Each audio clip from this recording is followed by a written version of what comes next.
Well, hey everybody. I'm Jan Erickson from Stepping Aside, and welcome to Somewhat Daily Tarot and Rune. I'm trying to get everything up on my screen here for let's see, for the 23rd day of September 2021. It's Thursday, and let's see. If this is your first time here, welcome. On Thursday I go over a little bit about what we did on Monday, to see if there's going to be any connection between what happens today on the reading. So on Monday we had Gebo and we had Fortuna Major as the runes, and so there you're looking at our greatest fortune being the gift we give others of balanced energy exchange, of harmony, of enlightenment, of just understanding, trying to understand the other person. And let's see, we had, to support that with the cards, we had Strength, the Page of Pentacles, and the Star for the initial three cards of influence. And so, there we're looking at basically soul influence impacting our awareness with two. And then we have, for the challenge card, we had Temperance, so another major arcana card. So three major cards in Monday's reading. So really soul coming in saying, you need to pay attention to these higher principles here. Inner strength coming from inner wisdom, basically. And it was interesting that strength is card 8, and the star is card 17, but that reduces to 8. So we had both cards of strength there. Now, the challenge with Temperance was to remain moderate, balancing will with compassion. But the benefit with the Knight of Cups was the offering of compassion and greater understanding. And again, that links right directly to Gebo and Fortuna Major. And that's kind of the goal of the reading here, to see if the cards are going to support the runes or if they're going to maybe take us in another direction. So again, if this is your first time here, welcome. And I hope you'll click subscribe and come back and join our little tarot and rune family here as we explore the impact of the message of the runes and the cards on our daily lives. So let's go ahead and take our Elder Futhark rune and see what it is for the reading. So I'll just let them fall through my fingers here in my rune bag. Like, what is she doing? Well, we have Perthro for the rune. Now, Perthro is the cup from which dice are tossed, or the runes are cast. Kind of looks like a cup, and then you throw your dice or your runes. I don't throw mine, but because if I do, they're going to go everywhere, and I'm not going to be able to find them, right? So anyway, but this is also having to do with the Norn's impact on the fate of men. So in short, Perthro is about our fate and who controls that. I suspect it was specifically about men and not women, but because men had a tendency back then in those times to be warring and all of that, and so you had the Norns would decide what their fate was because they couldn't, evidently. But now I think that it really is more about who's going to determine our fate. Are we going to give that away to other people, or that may not have our best interests at heart, or are we going to raise our vibration, align in spirit, and discover our fate that way? In other words, are we going to manifest the fate that we desire instead of letting everything else determine that for us? And so let's take a look, though, at what our geomancy rune for the day. Oh, that's easy. That's Vaya. So Vaya is the rune of a new path or a new journey. It's also alignment. It's singular in nature. Its opposite or complement is populous. So instead of one dot all the way down, you would have two all the way down. And it's arranged in fire, air, water, and earth, with fire at the top, earth at the bottom. And basically, when you see a single dot in geomancy, you're talking about an active principle. A dual dot is a passive principle. And so that's basically the quality of the energy that it is. So populace, its complement would be following the crowd or following the group, which depending on the group that you're following, it can be okay, but otherwise, it can be other things. But at the final analysis, what we have here, though, is taking really a self-determined path, which I think aligns. It's basically saying, well, who controls your fate? Well, you do, and you have to be responsible for that. It comes into also choices and being responsible for the choices you make, instead of wanting to just, cast them off, the responsibility off onto other people. It's really the choice that you make that matters here. So, well, let me tell you, I need to actually move my keyboard out of the way. I forgot to do that. So let me just set it up here. I think it'll be fine right there. So I've got a little room to work here. I've already shuffled a bit this morning, so I won't take too much more time here. Already losing my voice. I did the esoteric influences. I'm doing them daily instead of for the week, and I kind of like that better, but we'll just see. We'll see how it goes, because then I also do the correspondences video for the Patreon page, and well, that's 3, like on Mondays and Thursdays, that's 3 videos. So the rest of the time it's 2, but that's okay because they're short. This is the longer one, so I don't know. It's all right. I think I like doing it that way, but we'll see. I'll think about it this weekend. If I come on Sunday and I do the whole thing, then you'll know that I'm like, yeah, I'm not doing it every day. But anyway, we'll see how it goes. So far I kind of like it, but I said to my husband this morning, or maybe it was last night, I don't know if I want to do that anymore. So he's just like, whatever. So anyhow, let's take our first 3 cards and see what they have to say. I'm just going to go ahead and lay them out. We have all wands, and so we're talking a whole lot of will today. But again, taking a self-determined path and determining your own fate and taking responsibility for your own choices. That's kind of a powerful type of experience, isn't it? We'll see what the other 2 cards have to say, but let's go ahead and take a look at the Knight of Wands. With the Court, we have, all right, tarot's broken down into 3 sections. You've got the major arcana, the minor arcana, and within the minor arcana is a subset called the Court. They start with the Page, which is the student, also can be called the Princess. The Knight or the Prince is someone who is a little bit older, who has already done their education, and they're going off on behalf of the king or on behalf of others. Here you have the Knight of Wands. He's very got a lot of vitality. You see all the reds there, the orangish reds. You see he's on a quest to the Holy Land. You see the 3 pyramids there. Indicates Egypt. And he's passionate. He takes risks. He's protective. He's about progress. So everything that embodies the fire element, really, the Knight does that. He really rises to the occasion. As you can see, his steed is rearing up here. He rises to the occasion on behalf of others, protecting the legacy. The Knight of Wands, I've said this before many times. I have relatives, ancestors that were Knights Templar. And Robert the Bruce is also an ancestor. And so when the Knights Templar, I think it was Knights Templar or a knight, one of the 2, carried Robert the Bruce's heart to Jerusalem on pilgrimage, that's the legend, that's the lore.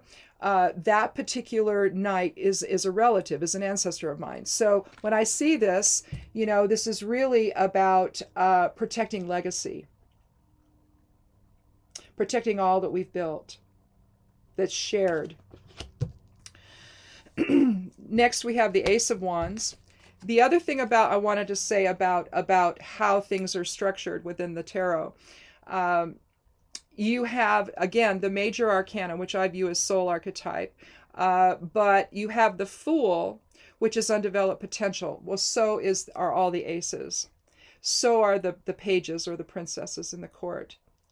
There's a feeling of new beginnings with all of those. With the Fool, he's taking it's really androgynous. We don't know yet if it's going to be a he or a she until he takes that leap. It's just easier to say he. Rather than it, that's too impersonal. But he takes the leap of faith into form, basically. This is before, but when we see him, it's before he's done that. Decided on the theme he's going to work through while he's in form, whether or not he's going to be a man or a woman, whether or not he's going to be service to self or service to others. These are all the overall themes that then get defined before making that leap into form, or incarnating into form, you can say that. But here we have a familiar theme in the Rider-Waite, where a hand reaches out from the clouds on each of the aces, here holding a crude club or wand. Sometimes they're represented as spears, or staffs rather, not spears, staffs. Spears in the Crowley's Thoth deck, they're spears.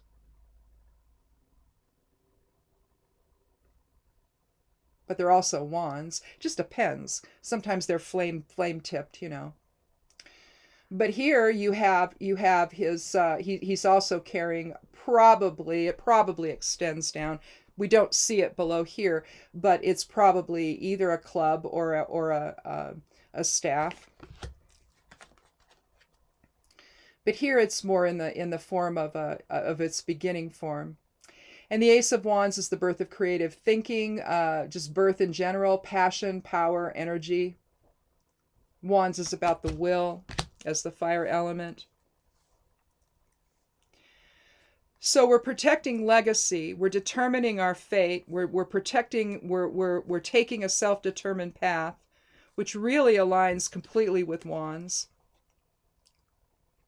With the suggestion here, with the Ace of Wands, something new happening here, the birth of something new, the birth of a new path.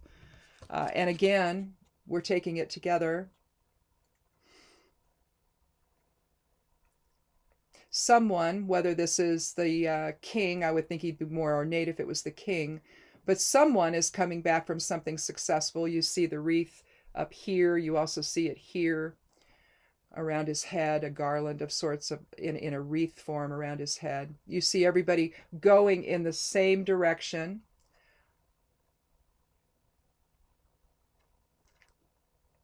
The Six of Wands is about hope and expectation, and the support is available, and victory, and shared path, shared experience with others. So if we think of this in terms of the birth of a new idea, maybe, or the birth of something creative, while still protecting the past, this would align with the 5 numerology for today, which deals with that, with protection versus, and freedom versus restriction, but safety and protection, adaptability, also is the 5. But I think that definitely, this is determining the fate that we take together, the shared path together. Not so much alone, although, you know, not everybody is on, no one else is on the horse, only he is.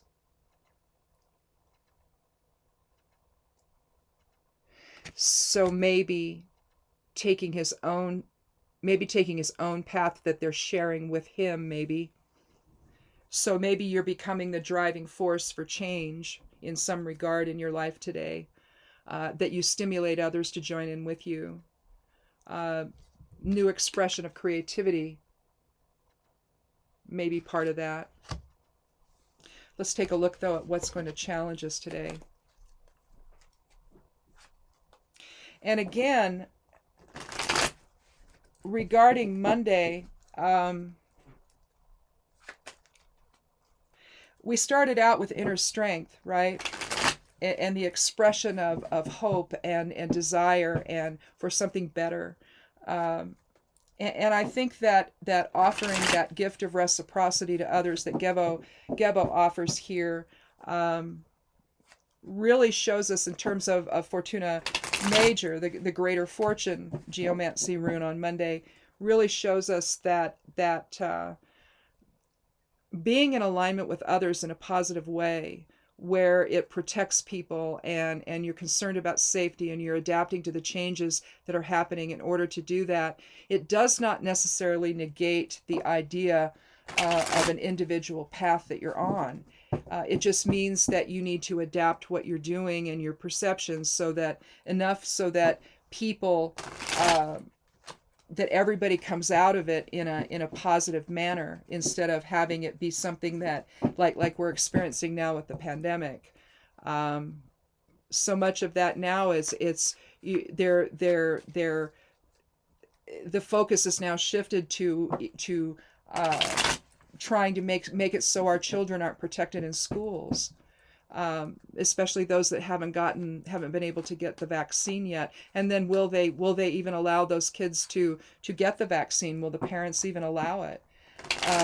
It's such an upside down experience right now, and a lot of people watching, including myself, are just in shock over it all. It's like, well, surely the kids matter more than some parents' ego. I mean, surely they do. Well, apparently for some, no, they don't.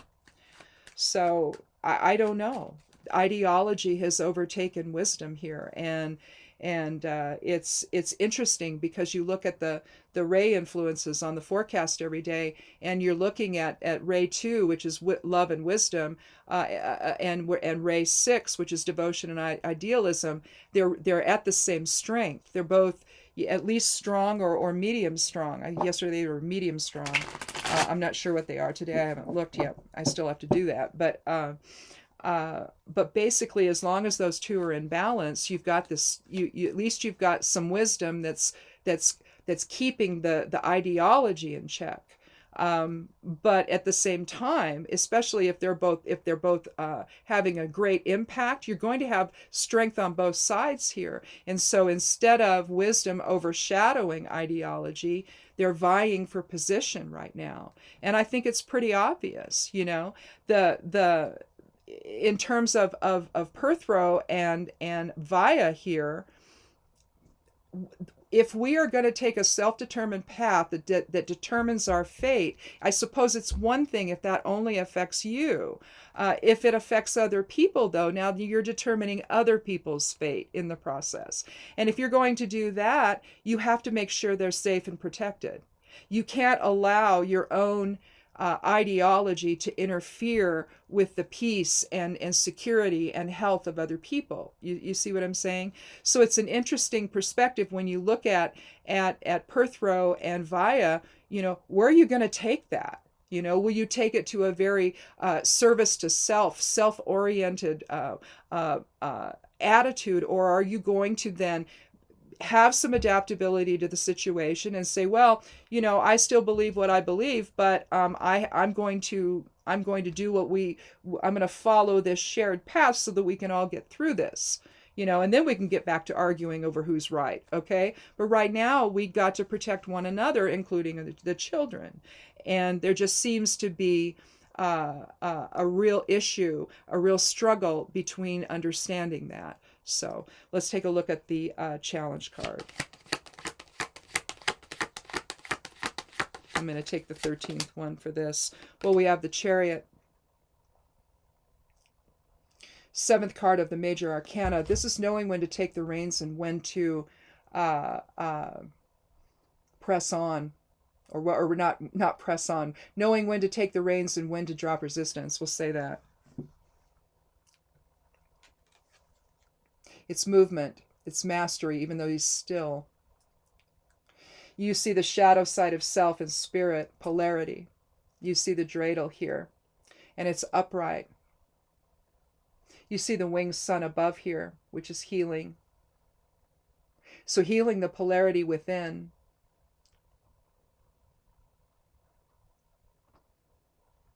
You see the king with the star here on his crown. You see the stars of heaven above him, the Merkabahs. You see the triple goddess represented here and here and here. You kind of have to think about it with the one in the center because it's part of his garment there. You see the cube denoting the earth element on his breastplate. But he's not holding the reins. He's holding his scepter there, indicating that it is the king. He's out in front of the kingdom.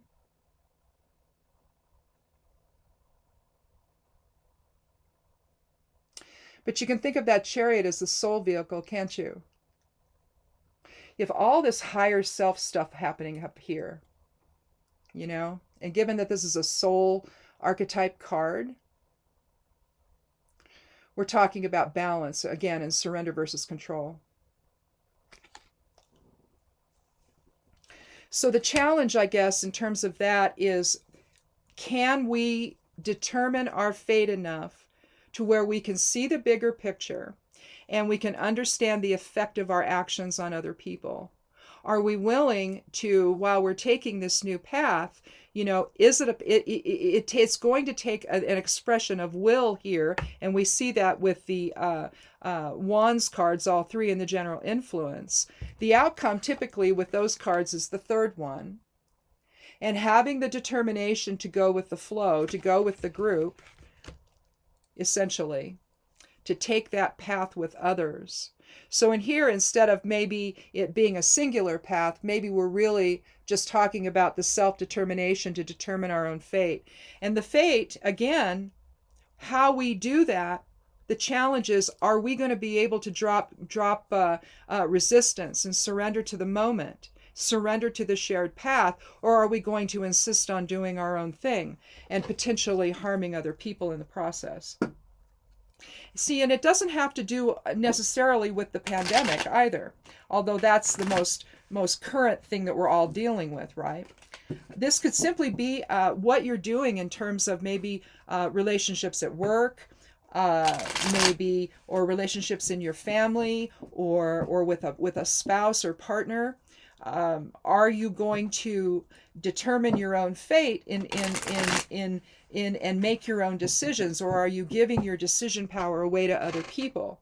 The facts are there. Do your own research, in other words, and discover just exactly what it is you need to be doing. And at this juncture, you can't be afraid to drop resistance and surrender to the shared path that we have to take. In other words, you know, if you go out and you make your paycheck is necessary for the survival of your family, it doesn't mean that you go out to the bars and spend it on booze all night long, right? Because the rent's got to get paid, or the house payment's got to get paid, or the food has to be purchased, and there won't be any money because you've gone and done your own thing, right?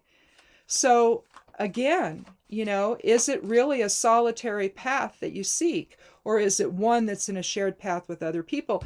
And the Six of Wands would suggest a shared path.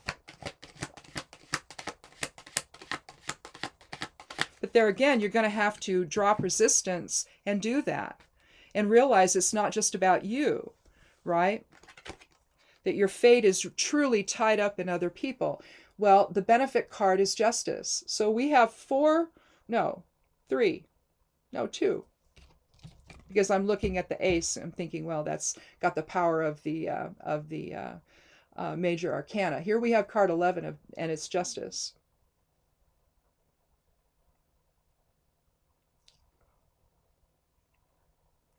We see Lady Justice sitting on a throne of sorts. My shawl is not even here today. It's not in balance with each side, so it's falling all over the place. But we see her crown, we see all the red behind, so this is a powerful fire element. It's mixed with fire and air, basically. Will and intellect in balance. We see the scales over here. We see the sword of justice angling upward to spirit. She sits between two pillars here, with the drape connected to both. They're more of a yellowish color, indicating air. You see the same above.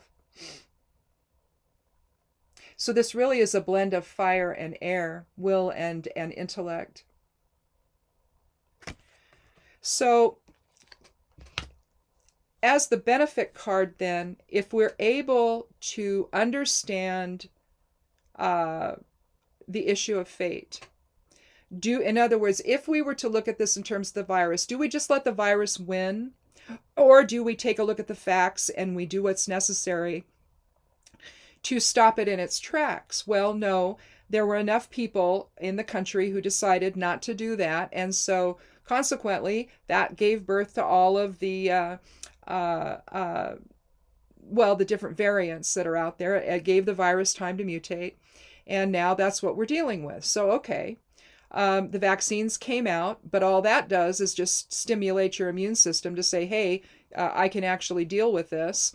It's not something that prevents really in that sense, but it stimulates your body to respond more appropriately to the virus. But if it's changing all the time, then it's challenging us, right? But I think that if we are able to come into balance with one another, to understand that we do indeed control our fate, and this is the time to take a look at a shared path with one another, and be in harmony with one another. Again, the challenge is to know when to drop resistance and when to take control. But at the same time, in doing so, when we understand that, then we can come into harmony and balance and have true justice with one another. Because here, we're worried about the other person, the effect of one thing or another on someone else, the choices that we make. If you make the choice to not get vaccinated, to not wear a mask, to be around people in close contact, and you contract the virus, you're not going to know for a little while, right? It's like people that wear the mask below the nose. Virus goes in the nose. And once it's growing, and then moving into the body, you begin shedding that at some point. The CDC can tell you about when that happens. I'm not exactly sure. I just assume it's right away. It probably isn't. It may take a day, but it may not. With the Delta variant, it's much stronger. What is it, 1,200 times more viral load than the original virus was? So it may happen much, much quicker. So if it does, it goes in, it starts deadening everything and polluting the body basically, and you're going to shed it out your nose. So if you don't have the mask over your nose, you're not helping it yourself or anyone else. You're contracting it and spreading it basically. So again, it's understanding the effect of your choices. And if you're going to give it all away and not rise to the occasion and have compassion for other people, then basically you are choosing to stay in control of your own choices there without truly being responsible for them. Because what happens if you cause someone to become ill? What happens then? You see, you have to be responsible for that. And yet people don't seem to want to be. It's, well, then don't come out of your house then if you don't want to catch it. In other words, I'm going to go and be Typhoid Mary, but oh my goodness, if you don't like that, stay home. No. You see what I mean about things being upside down? And again, the justice, the balance, the fairness, the interaction between cause and effect, basically, is just thrown completely out the window. And at that point, you no longer really have the control you think you have.